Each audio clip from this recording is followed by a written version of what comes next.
할렐루야. 오늘 또 예배하는 저와 여러분 가운데 성령의 역사가 있기 원합니다. 하늘로부터 급하고 강한 바람 같은 성령의 음성이 여러분에게 들려지기를 원하고, 불의 혀와 같이 갈라지는 성령의 역사가 여러분 눈으로 보여지는 그런 살아있는 예배가 될 수 있기를 예수님의 이름으로 축원합니다. 3차 전도 여행을 마친 바울과 그 일행은 드디어 예루살렘에 입성하게 됩니다. 예루살렘에 들어가기 전에 바울은 예루살렘으로 올라가면 환난과 결박이 기다리고 있을 것이다 라고 하는 성령의 음성을 듣습니다. 그리고 많은 애언자들과 성령의 음성을 듣는 사람들을 통해 그 사실이 확인되어져요. 그럼에도 불구하고 바울은 나의 달려갈 길과 주 예수께 받은 사명, 곧 하나님의 은혜의 복음을 증거하는 일을 마치려 하면은 나의 생명을 조금 더 귀한 것으로 여기지 않겠다라는 결심을 하고 예루살렘을 향해 올라갔습니다. 자, 이렇게 죽음이 결정된 사람은 두려울 것이 없습니다. 그는 성공하거나 실패해도 괜찮습니다. 건강하거나 병들어도 그것이 중요하지 않습니다. 바울은 담대하게 형제들과 함께 예루살렘에 입성하게 되어집니다. 그것이 바로 오늘 본문의 시작입니다. 바울이 예루살렘에 도착했을 때 예루살렘 교회의 형제들은 바울을 기다리고 있었습니다. 그들은 바울이 온다는 말을 듣고 아주 기쁘게 바울을 맞이합니다. 그리고 그 다음 날 바울을 예루살렘 교회 지도자였던 야고보와 장로에게 소개를 하고 있습니다. 자, 바울은 그들을 만나 3차 전도 여행 중에 있었던 하나님이 행하신 일들을 낱낱이 이야기하고 보고하며 간증하고 있는 것을 엿볼 수 있습니다. 자, 그 내용이 오늘 본문 사도행전 21장 17절로 19절 말씀입니다. 예루살렘에 이르니 형제들이 우리를 기꺼이 영접하거늘 그 이튿날 바울이 우리와 함께 야고보에게 들어가니 장로들이 다 있더라. 바울이 무난하고 하나님이 자기의 사역으로 말미암아 이방 가운데서 하신 일을 낱낱이 말하니. 아멘. 여러분, 3차 전도 여행을 생각해 보십시오. 제가 전했던 말씀들을 떠올려 보십시오. 3차 전도 여행은 두 가지의 큰 특색이 있었다라고 말씀을 드렸습니다. 첫째는 성령 세례입니다. 성령의 능력과 성령의 세례를 경험하는 일들이었습니다. 너희들이 성령 세례를 받았느냐라고 할 때 성령이 있는 줄도 우리는 알지 못한다라고 할 때 바울이 안수하여 성령 세례가 임하고 방언이 터지고 은사들이 나타났던 것들을 우리가 말씀을 나누었습니다. 두 번째 특징은 제자 양육입니다. 제자 양육. 특별히 에베소에서 두란노 소원에서 제자들을 말씀으로 가르치고 양육했던 것들을 우리가 들었습니다. 그 당시 고대 도시였던 빌립보, 에베소, 고린도, 아테네 등 지역에서 복음을 전하는 모습을 3차 전도 여행을 통해서 우리가 보았습니다. 이제 바울은 이렇게 성령 충만함으로 예루살렘에 돌아온 것입니다. 반면에 예루살렘에 있는 교회는 어떻습니까? 어떻게 변했을까요? 20년 만에 교회가 어떻게 변했을까요? 굉장히 놀랍게도 두려움과 위축 가운데 놓여져 있는 예루살렘 교회의 모습을 볼 수 있습니다.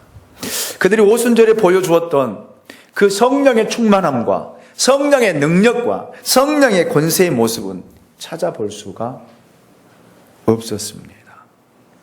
20년이 지난 지금에는 예루살렘 교회가 몹시 위축되어 있었고 두려움에 사로잡혀 있었으며 겁에 질려 있었습니다.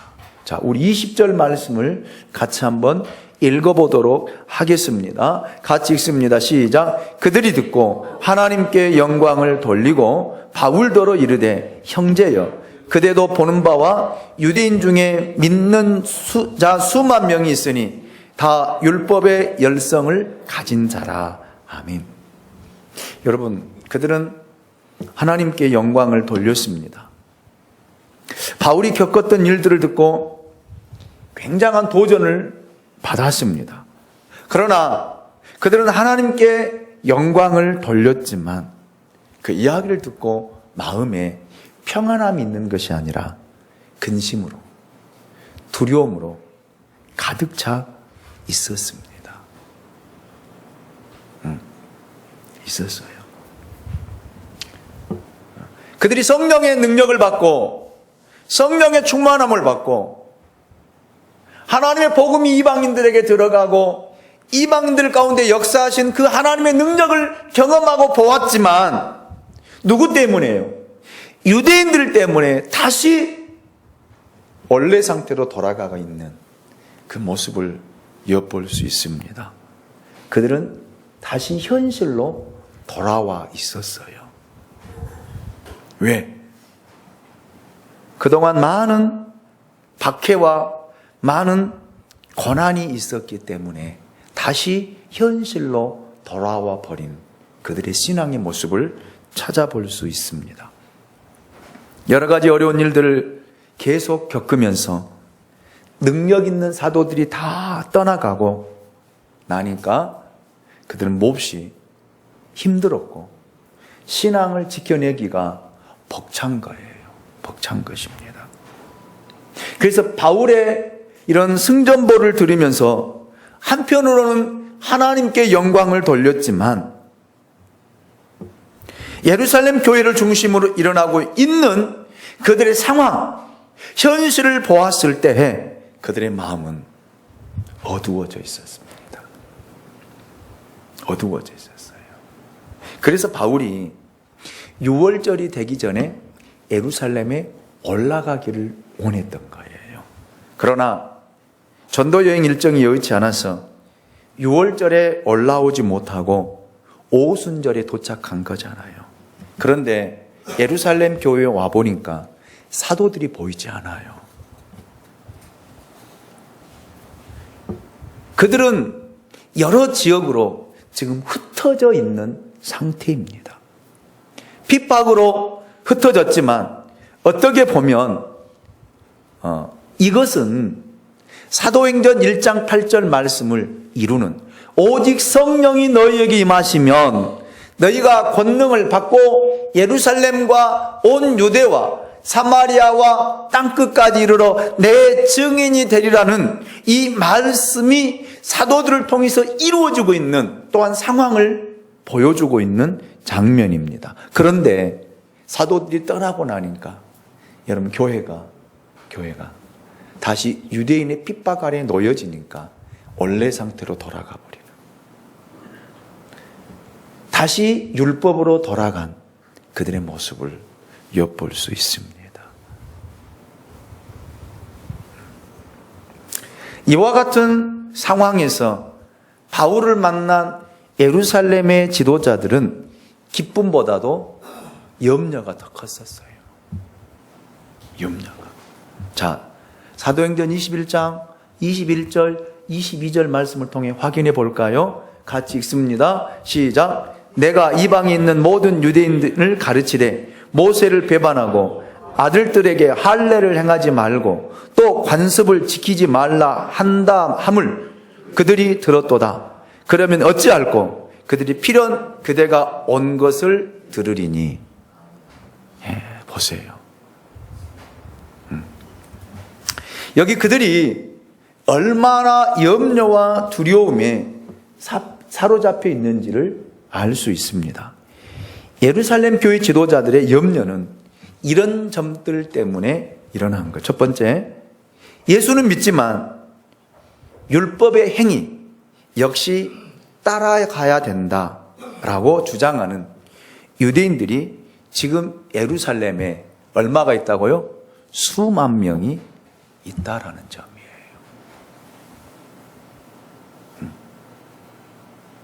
두 번째, 그들이 바울에 대해 나쁜 감정을 가지고 있었다는 점입니다. 그들이 다 모두 외국에서 흩어졌던 디아스포라인 유대인들이 지금 돌아와 있는 상태, 그 상태거든요. 바울은 여러 지역을 다니면서 유대인들에게 복음을 전하면서 그들과 수없이 부딪혔습니다. 그리고 그들이 바울을 죽이려고 했던 것도 여러분 들었습니다. 다시 말하면 그들에게 있어서 바울은 모세 율법을 배반한 자요, 아이들에게 할례를 행하지 못하도록 사주한 자요, 율법의 규범을 지키지 못하도록 가르친 자로 이미 소문이 나 있고, 지금 그 바울이 지금 예루살렘에 올라와 있고 수만 명의 유대인들이 지금 와 있다라는 이야기를 하고 있습니다. 이 모든 상황이 교회 지도자들을 우울하게 만들었고 두려움에 사로잡히게 있었고 근심 가운데 놓이게 했던 것입니다. 여러분 생각해 보십시오. 오순절날 성령이 역사하던 당시의 모습과 20년이 지금 지난 지금의 모습이 얼마나 다릅니까? 그때 고난이 없었습니까? 그때는 박해가 없었습니까? 그때는 여러분 환란이 없었습니까? 아닙니다. 그때에도 베드로는 감옥에 갇히기도 했습니다. 유대인들의 공격 계속되었습니다. 말로 할 수 없는 환란과 역경이 있었습니다. 그런데 그때와 지금의 상황이 뭐가 다를까요? 뭐가 다를까요? 그때는 모든 사람들이 성령의 충만함을 받았지만 지금은 좌절감과 두려움에 사로잡혀 있는 그들의 모습을 볼 수 있습니다. 즉 한마디로 말하면 성령의 충만함이 사라졌다는 거예요. 없어졌다는 것입니다. 신앙이 이렇게 달라요. 성령이 충만하면 어떤 것도 두렵지 않습니다. 상황, 환경, 여건들이 두렵지 않고 그걸 헤쳐나갈 수 있는 능력이 생기는데 성령 충만하지 않으면요 두려워요. 근심이 됩니다. 어떻게 해야 될까? 어찌해야 될까?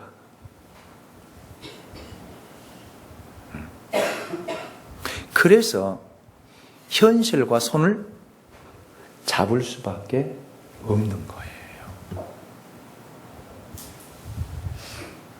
그래서 성경은 우리에게 성령의 충만함을 받으라, 깨어 있으라. 아멘입니까? 쉬지 말고 기도하라고 우리에게 권고하고 우리에게 교훈하고 가르쳐주고 있는 것입니다. 성령의 충만함이 사라지고 나니까 여러분 교회 모습이 이렇게 달라진 거예요. 이렇게 하나님 앞에 모여 기도하는 것보다도 어떻게 이 문제를 헤쳐나가고 어떻게 이 문제를 여러분 풀어나갈까, 거기에만 사로잡혀 있는 거예요.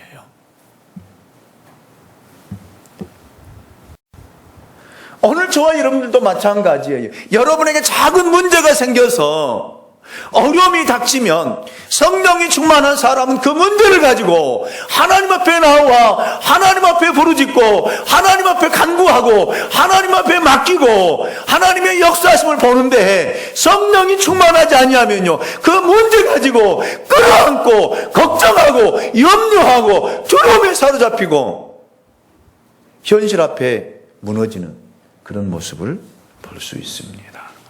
여러분 어떠세요? 여러분 어떻습니까? 여러분 근심할 일이 있습니까? 염려할 일이 있습니까? 걱정할 일이 있습니까? 그것 때문에 잠을 이루지 못하고 여러분 걱정하면서 어떻게 해야 되나? 어떻게 해야 되나? 어찌해야 되나? 어찌해야 되나? 이 문제 어떻게 해야 되나? 라고 근심하고 여러분 한숨을 쉬며 울고 있습니까? 성령의 충만함이 없는 모습이에요.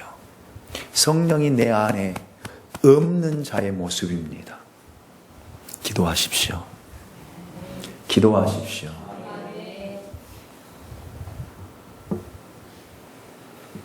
세월이 지나다 보니까 깨어 기도하지 못한 그 모습 속에 성령의 역사와 힘이 사라지고 그들은 결국 환경 앞에 사람들 앞에 무너지고 그 사람들이 두렵고 무서운 거예요. 그래서 이 예루살렘 교회 지도자들이 바울에게 요구하는 요청을 들어보십시오. 23절, 24절 말씀을 우리 같이 한번 읽어보도록 하겠습니다. 같이 읽습니다. 시작. 우리가 많은 이대로 하라. 서원한 네 사람이 우리에게 있으니 그들을 데리고 함께 결례를 행하고 그들을 위하여 비용을 내어 머리를 깎게 하라. 그러면 모든 사람이 그대에 대하여 들은 것이 사실이 아니고 그대도 율법을 지켜 행하는 줄로 알 것이다. 저는 아멘 못하겠는데요.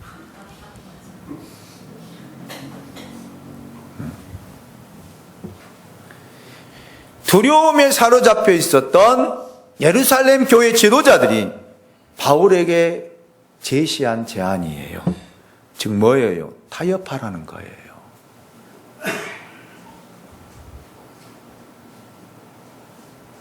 내가 우리 예루살렘 교회에 온 것은 좋은 일이고 하나님께 영광을 돌리는 일이지만 당신으로 말미암아 교회에 어려움이 생기고 교회에 힘든 일이 생기고 교회에 환난이 생기고 교회에 박해가 생기고 우리가 당신 때문에 환난을 당하고 박해를 받는다라면 되겠느냐? 일단 이 사람들을 진정시키자. 진정시키자. 타협하자. 라는 이야기입니다. 그래서 우리가 시키는 대로, 우리가 말하는 대로, 우리의 계획대로 좀 해달라. 이렇게 부탁한 거예요. 바울에게.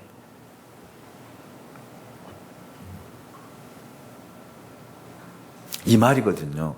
우리 가운데 나시린으로 소원한 사람 넷이 있는데 그들이 가난해서 머리를 깎는 결례를 행하지 못하고 있다. 그러니까 당신이 비용을 내서 그들이 결례를 행할 수 있도록 해라. 그러면 많은 유대인들이 당신에 대한 소문이 잘못된 것이다. 잘못된 것이다. 당신은 율법을 배척하는 사람이 아니라 율법을 지키는 사람이라 이렇게 인정하게 될 것이다. 그러면 어떤 소요도 어떤 일도 일어나지 않는다. 일단 이 소요를 피해가자. 그 말이거든요. 여러분, 이렇게 예루살렘 교회 지도자들이 제시한 것이 믿음일까요? 전략일까요? 믿음일까요? 전략일까요? 전략이죠. 신앙에서 나온 말일까요? 상황적인 전략일까요? 이것은 믿음이 아니에요. 그것은 두려움으로부터 도망가고 싶은, 피해보고 싶은 인간적인 전략이고 계획입니다. 이미 예루살렘 교회 지도자들은 두려움에 사로잡혀 있었습니다. 그들에게서는 믿음을 찾아볼 수 없었습니다. 그래서 타협판을 내어놓은 거예요. 우리나라가 일본 억압 아래 있을 때에 일본이 신사참배를 들고 나왔습니다. 종교를 탄압했습니다. 그래서 많은 사람들이 끌려가고 많은 사람들이 고문을 당하고 많은 사람들이 박해를 받았습니다. 이제 교회 안으로 좁혀옵니다. 목회자들이 끌려갑니다. 말로 할 수 없는 고문을 당합니다. 그때 각총회에서 내놓은 타협판이 나왔어요. 뭐였어요? 신사참배는 우상숭배가 아니라 일본의 하나의 그들의 삶의 형태다. 그렇게 바꾸어버렸어요. 그리고 그걸 결의를 했잖아요. 그래서 신사참배하는 것 우상숭배 아니다. 죄 짓는 거 아니다. 해라. 그렇게 결의한 거예요. 그런데 거기에 목숨을 걸고 싸우고 지킨 사람이 있죠. 그분이 누구예요? 주기철 목사님입니다. 그리고 1년도 못 돼서 각총회에서 회개하고 그걸 다시 번복했지만 각총회 회의록에는요, 그것이 지금도 기록으로 남아 있어요. 이것이 타협판입니다. 타협판이에요. 우리가 신앙생활 하다 보면은 이런 일들이 굉장히 많아요. 내가 먹고 살아야 되기 때문에, 일을 해야 되기 때문에 몸은 피곤하지요. 힘들지요. 그러니까 어쩔 수 없지 않느냐. 이해를 해줘야 되지 않겠느냐. 봐줘야 되지 않겠느냐.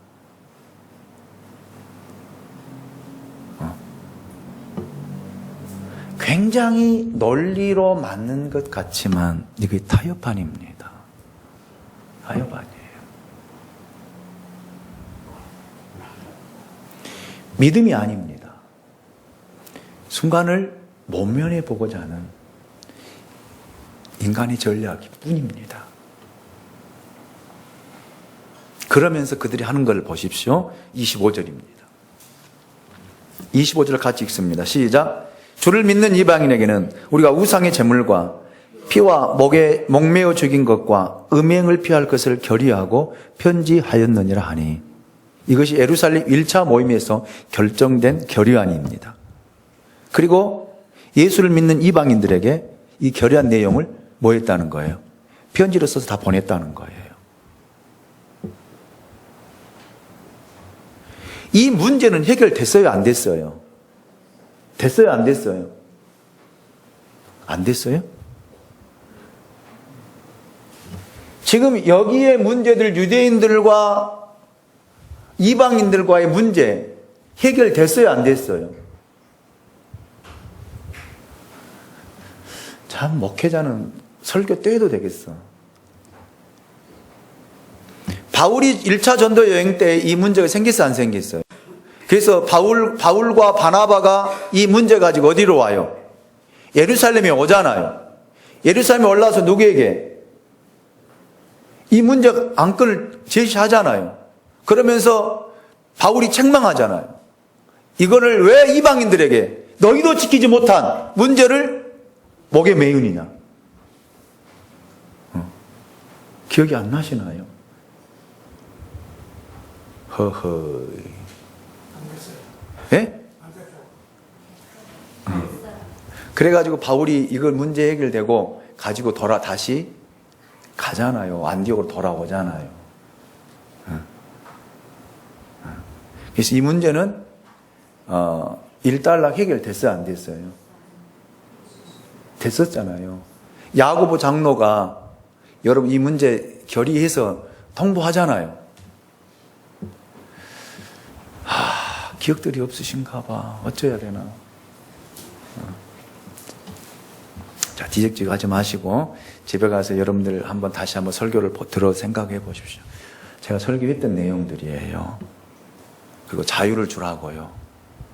자유를 주라. 이방인들에게 너희도 지키지 못하는 것을 목에 매이지 말라고, 짐의 어깨에 매이지 말라고 했잖아요.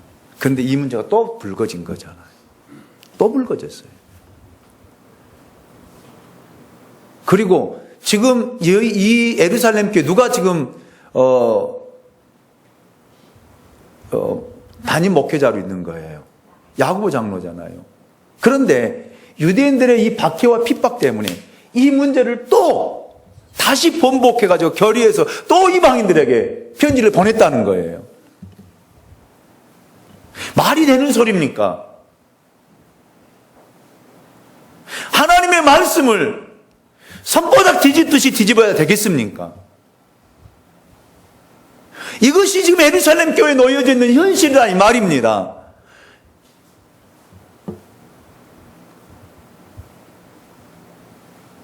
자, 그런데 좀 신기한 일은요.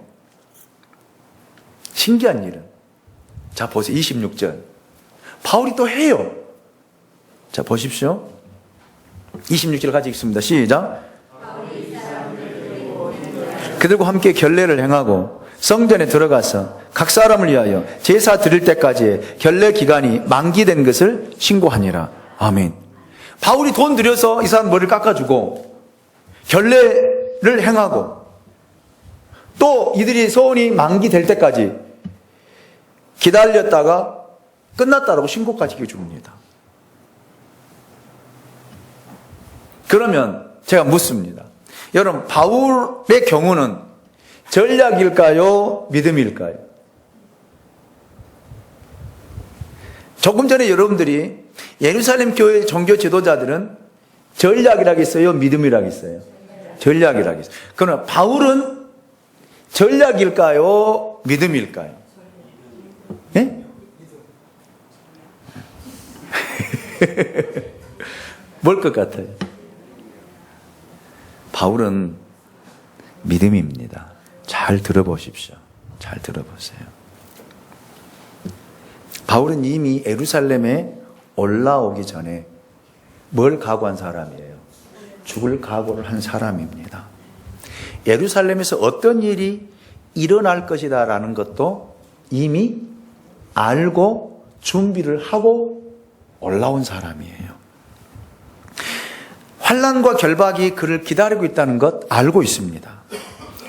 죽음이 두렵지 않아요. 예. 이미 체포당할 것을 알고 있습니다. 소요 사태가 일어날 것도 알고 있습니다. 자, 그렇다면 바울이 두려워서 이런 행동을 했을까요? 그렇지 않습니다. 잘 들어야 돼. 그래야만이 성경을 오해하지 않고 성경을 풀어갈 수 있다는 거예요. 바울의 관심은 오직 유대인들이 예수를 믿게 하는 거예요. 그렇게 해서라도 그들이 예수를 믿을 수만 있다라면 바울은 그쪽을 택하겠다는 거예요. 이방인에게는 이방인처럼, 유대인에게는 유대인처럼 행하는 것이 바울의 철학입니다. 그의 삶은 살아도 주를 위하여, 죽어도 주를 위하여 사는 삶이었습니다. 자, 이 상태에서 바울의 고백을 우리가 들어봐야 돼요. 들어봐야 됩니다. 확인해 봐야 돼요. 로마서 9장 1절로 5절 말씀을 한번 띄워주시곤 합니다. 여기 스크린 보고 읽겠습니다. 같이 읽습니다. 시작. 내가 그리스도 안에서 참말을 하고 거짓말을 아니하노라. 나에게 큰 관심이 있는 것과 마음에 그치지 않는 고통이 있는 것을 내 양심이 성령 안에서 나와 더불어 증언하노니 나의 형제 곧 고륙의 친척을 위하여 내 자신이 저주를 받아 그리스도에게서 끊어질지라도 원하는 바로다. 그들은 이스라엘 사람이라 그들에게는 양자됨과 영광과 언약들과 율법을 세우신 것과 예배와 약속들이 있고 조상들도 그들의 것이요 육신으로 하면 그리스도가 그들에게서 나셨으니 그는 만물 위에 계셔서 세세의 찬양을 받으실 하나님이시니라. 아멘. 아멘. 바울이 이 고백을 하고 있어요. 그런데 뭐가 무섭겠습니까? 이렇게 본다라면 바울은 한 영혼이라도 구원받을 수만 있다라면 머리 깎는 일 아무것도 아니라는 거예요. 할 수 있다는 것입니다. 제가 오늘 중고등부 아침에 설교하면서 그랬어요. 여러분, 예배의 형태는 시대에 따라 바뀔 수 있을까요, 없을까요? 있을까요, 없을까요? 있어요? 있습니까?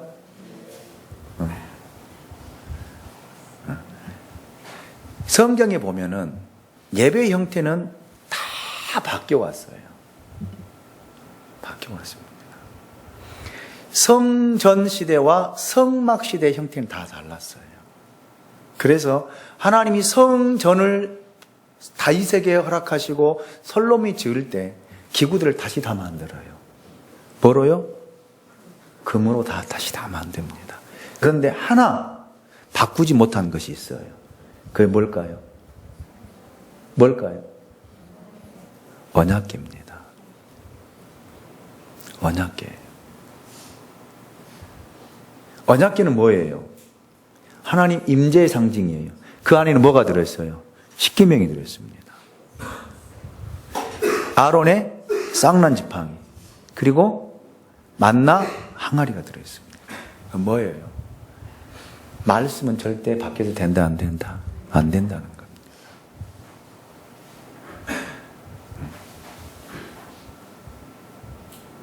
그래서 여러분 구약시대 여러분 하나님 앞에 제사를 드릴 때, 예배를 드릴 때 모세가 여러분 찬양대를 구성하고 모든 악기들을 다 동원하잖아요.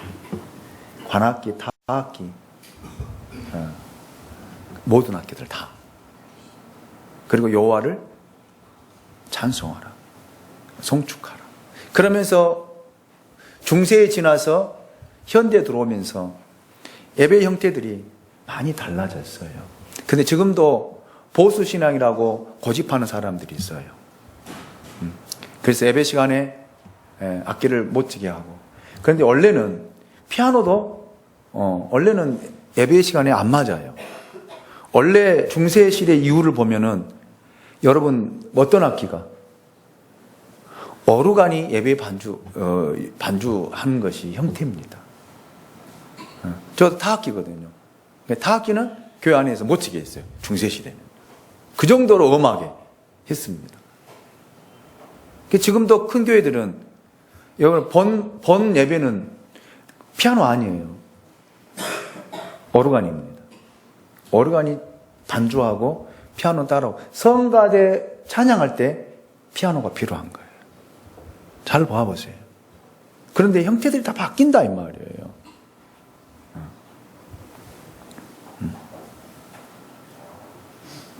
그래서 바울이 한 사람이라도 예수를 믿어 구원받을 수 있다라면 자기 머리 깎는 것 아무것도 아니라는 거예요.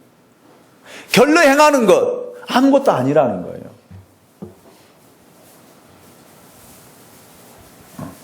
그래서 행한 거예요. 그래서 행한 것입니다. 그런데 보세요. 이것이 여러분 전략이었든지 믿음이었든지 그 결과는 뭐로 나타나요? 소요를 막아요, 못 막아요?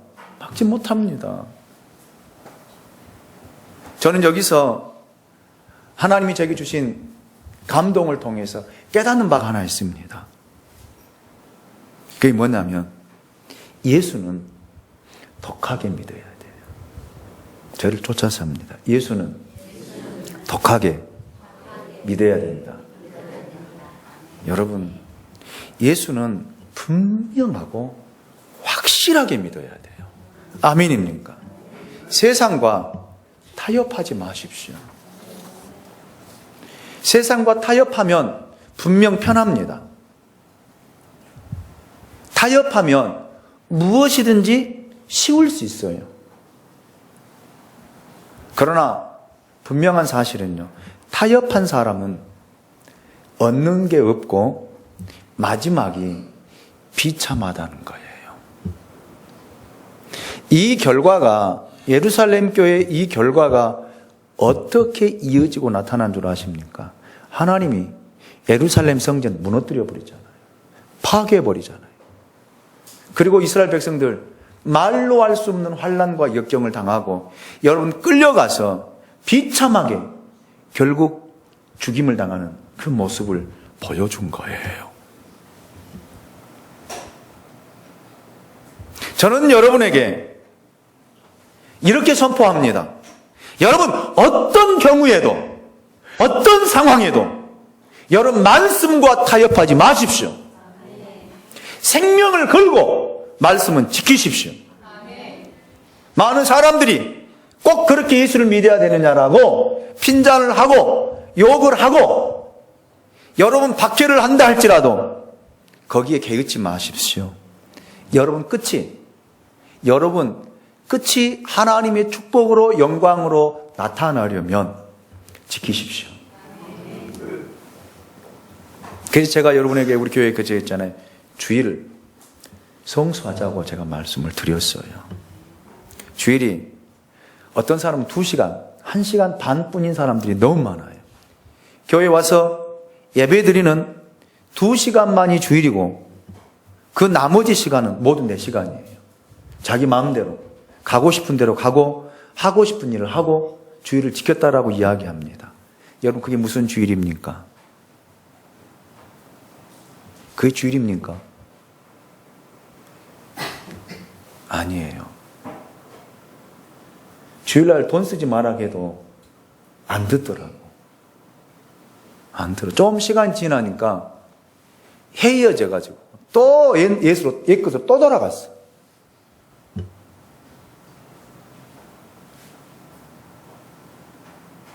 쓰지 마세요. 율법을 지키고자 하자는 것이 아니에요. 하나님이 말씀하신 주일을 성수하자는 것입니다. 주일을 거룩히 지키자는 거예요. 예수를 믿어도 제대로 믿어야 될 거 아닙니까? 확실하게 믿어야 될 거 아닙니까? 분명하게 믿어야 될 거 아닙니까? 무늬만 종교인입니까?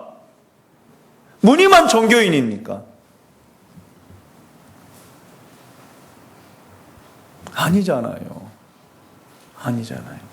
여러분 분명하게 확실하게 믿읍시다.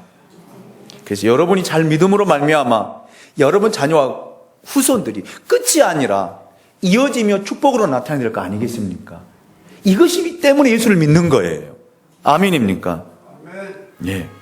자, 27절, 28절을 보십시오. 그 이래가 거의 참에 아시아로부터 온 유대인들이 성전에서 바울을 보고 모든 무리를 충동하여 그를 붙들고 외치되 이스라엘 사람들아 더우라 이 사람은 각처에서 우리 백성과 율법과 이곳을 비방하여 모든 사람을 가르치는 그 자인데 또 헬라인을 데리고 성전에 들어가서 이 거룩한 것을 더럽혔다 하니 그들이 선동한 내용은 2가지입니다. 하나는 바울이 모세 율법과 정면으로 배치된 자라는 거예요. 2번째는 이방인을 성전에 데려감으로 하나님의 성전을 더럽혔다는 것입니다.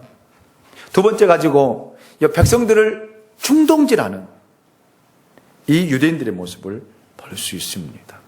그런데 바울이 이방인 데리고 성전에 들어간 거 아니거든요. 잘못 보고 잘못 해석, 오해한 거예요. 사람이 오해하면요 끝이 없더라고요.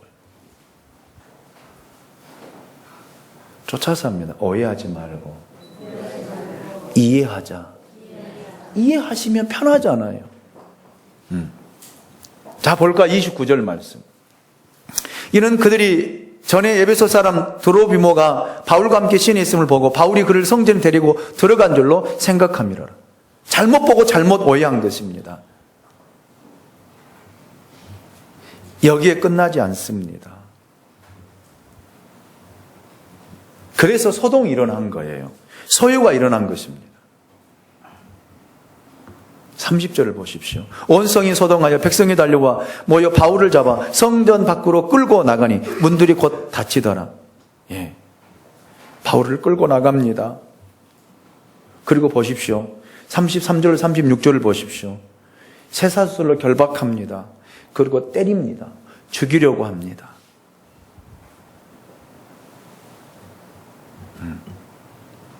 그런데 놀라운 사실은요, 여러분, 이 결박이, 쇠사슬의 결박이 어떤 결박입니까?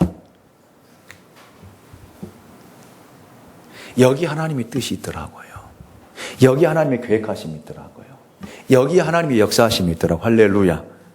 이 결박이 무슨 결박입니까? 로마로 가는 결박이에요. 하나님의 말씀이 이루어지는 결박이었습니다. 그래서 저는 고난이라고 다 고난이 아니에요. 고난이 축복이 된 거예요. 아멘입니까? 왜냐하면 그것이 하나님의 영광을 위한, 하나님의 말씀을 이루기 위한 전환점이 되었거든요. 할렐루야. 그래서 이제 바울이 포송되어져서 어디로 향합니까? 로마로 가게 되는 그 상황을 우리가 보게 될 거예요. 여러분, 이거 하나님의 일하심이에요. 이거 하나님의 역사하심입니다. 이게 하나님의 함께 하심입니다. 여러분, 고난 속에 있습니까? 힘들고 어려움 속에 있습니까? 눈물 나는 그런 힘들고 어려움 속에 있습니까? 걱정하지 마십시오.